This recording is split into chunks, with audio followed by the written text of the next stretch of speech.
G'day, my fellow media collectors. I'm Troy, and today we are going to get into a Nick Cage classic. So throw on your leather jackets and hop onto your bikes of justice, and let's get into it.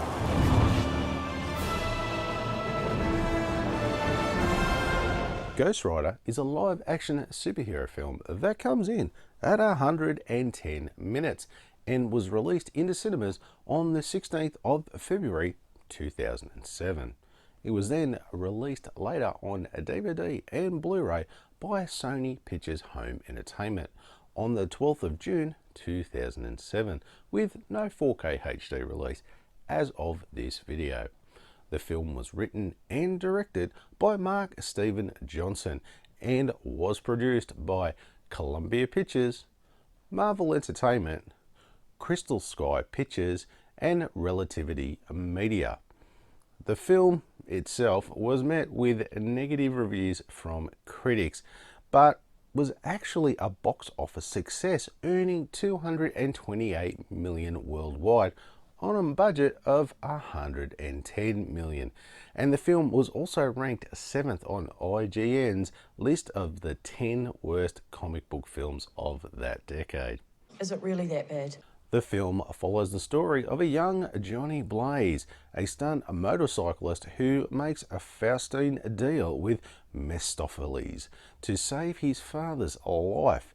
However, this deal transformed Blaze into the Ghost Rider, a supernatural bounty hunter with a flaming skull and extraordinary powers.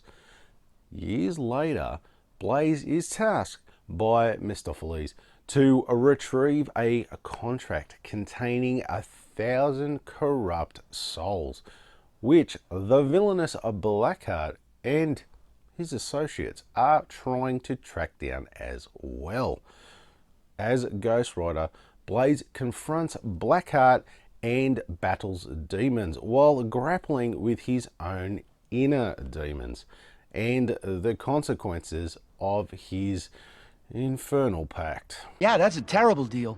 The screenplay for this movie is, well, it's a mixed bag that never really manages to fully realize its potential of its interesting and intriguing premise.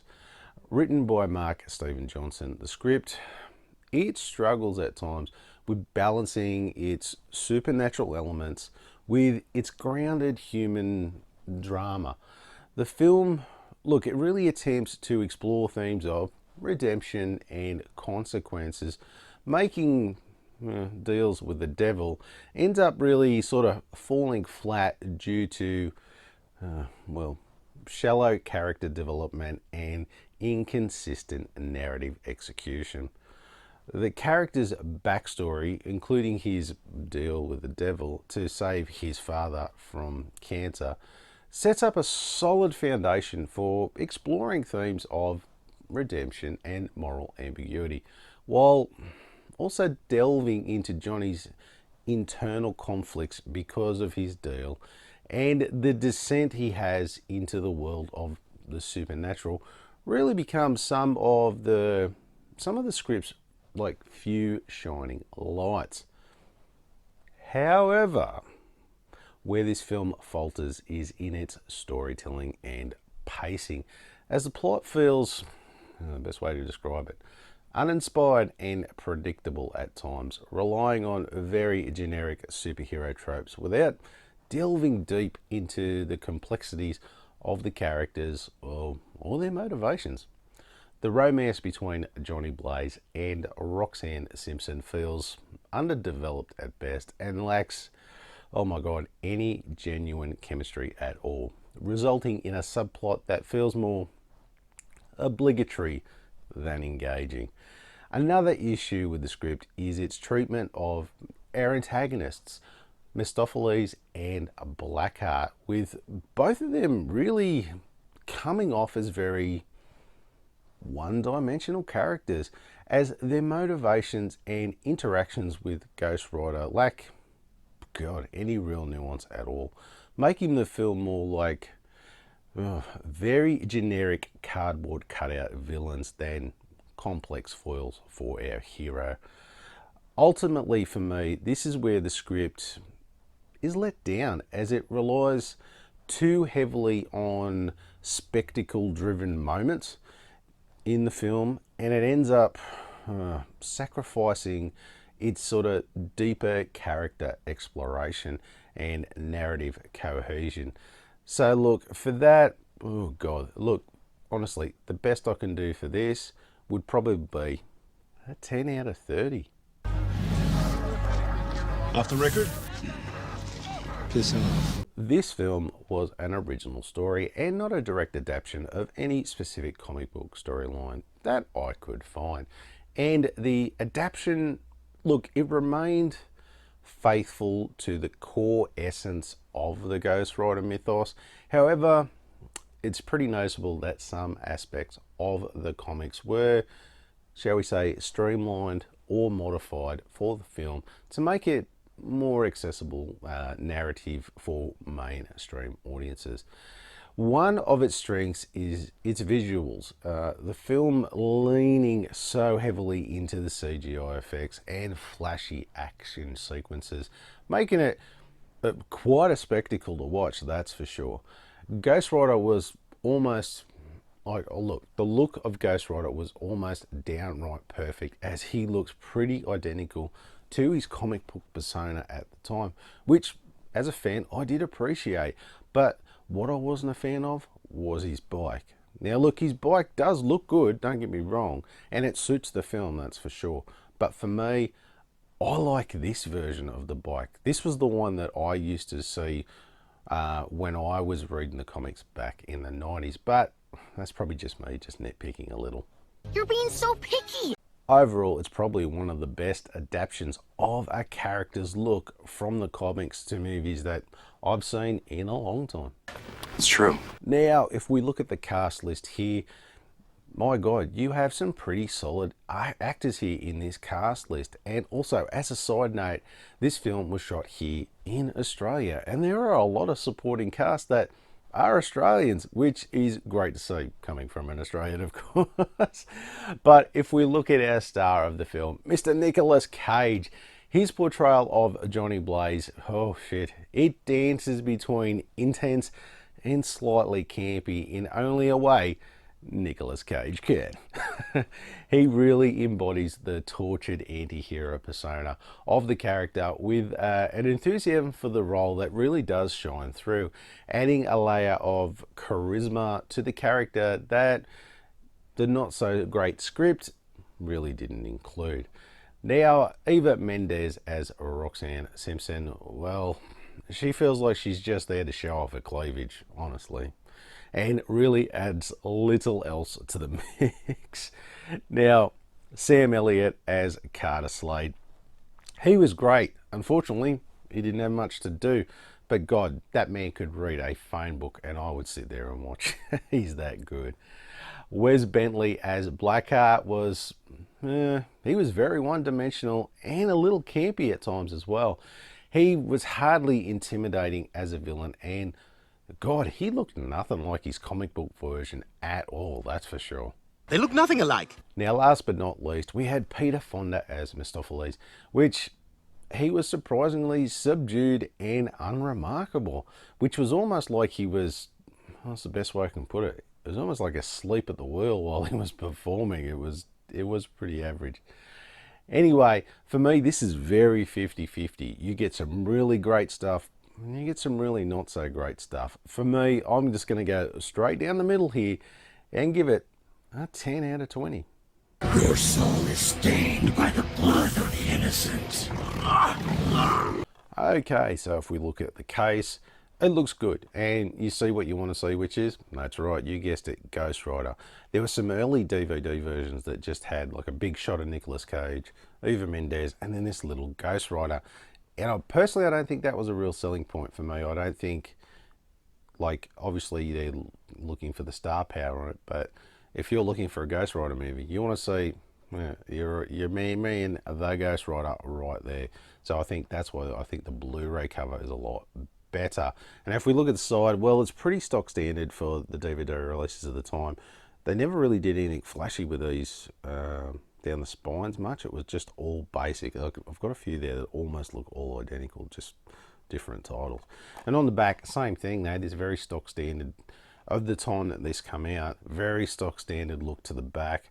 As far as details, never really went flashy, never really went anywhere different, just very stock standard. So if we look at the disc, nothing special there. It is color, but it's just the logo. And if you look, that's one thing I found weird, is it's got a the ratings for, the British rating logos. Yet my cover is and I bought this from a store in Australia, so this is how they came out. So obviously they were printing these elsewhere. As far as I can tell, that's very bizarre. I only just noticed that. And you get a picture on the inside as well, which is good. I like those double-sided covers. It's just that little bit extra. Yeah, so overall, it's not too bad at all. Like, I really like the cover. So yeah, for that, I'm probably going to go a 7 out of 10. You're pissing me off. Okay, sorry. So, special features, and there are a few special features on here, which is really good, especially on this Blu-ray, and they are an audio commentary track with Mark Steven Johnson and Kevin Mack, another audio commentary track with Gary Foster, featurette Spirit of Vengeance, another featurette Spirit of Adventure, and the last featurette Spirit of Execution. And there are also 4 trailers as well. So I'll tell you what, there is really a bit of content here to watch. The featurettes are really good at telling the story of how the movie came about and showing you all the usual behind the scenes of how a movie gets made. And all the featurettes combined actually go for almost about an hour and a half. Off the top of my head, it's roughly like that, which that's heaps of content to watch if you like delving into the special features like I do. So for that, look, you can't go past that with all of that stuff there, and I'm definitely going to give this a 7 out of 10. Last night did happen. It wasn't a dream, and it will happen again. As I bring up the Rotten Tomatoes scorecard, as you can see, the critics came in at 27%, while the audience score came in at, well, that's not too bad, 48%. Mate, the critics panned this big time, but let's be honest, when have you ever seen critics like a Nick Cage movie? Well, not too many, but that's the general vibe I got from reading the reviews. But the audience, on the other hand, they seem to enjoy it. And the majority of the comments were more so about the fact that this was a real popcorn action film flick than it was, shall we say, a thought-provoking masterpiece, which, let's face it, that is so true. And they were very much straight down the middle as far as their ratings, you know, giving it an average score. But if we round it all out, we're going to get a score of 4 out of 10. Spare me from what? The devil, on account I work for him. That's why I couldn't make it to dinner. So this review was a request from one of my subscribers, Nathaniel, thank you mate, who wanted me to actually review the second Ghost Rider Spirits of Vengeance movie, which, don't worry, will actually be up next week. But I thought I would kill 2 birds with 1 stone and review both of them. Hence, we'll do the first Ghost Rider. Now, I remember going to see this one when it first came out at the cinemas. And the first time I watched it, to be honest, I didn't mind it. But let's just say I've seen it a few times now since then. And yeah, it hasn't held up really well. And doing this review, let's just say I noticed a lot more lackluster things about it this time around. But look, don't get me wrong, it's still a very watchable movie, that's for sure. There are some choices in the movie at times that you just kind of start scratching your head sometimes and think, why did you bloody do that? For instance, look, I love the whole Evel Knievel shtick that they modeled the character after, as I'm a big Evel Knievel fan. So look, I really like that and picked up on that straight away. But the fact like they talk about how he doesn't drink and instead he has jelly beans out of a martini glass. And he also listens to the Carpenters. Apparently this was Cage's idea of adding depth to the character, but it just made me go. Look, let's face it, at the end of the day, you are really just watching this movie to see as much of Ghost Rider kicking butt and riding around on his bike than you are for any sort of real in-depth story. Look, I enjoyed watching it as long as I don't really think too hard about the story and just enjoy the action. And with that, I am definitely going to give this, still middle of the range again, 11 out of 20.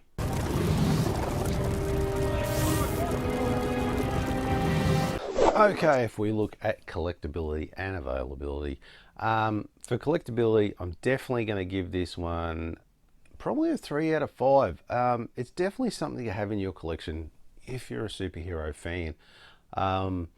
Yeah, I honestly think you really should have it. It's one of those, I wouldn't say total must-haves, but if you are collecting superhero movies like a lot of us are, definitely get it in your collection.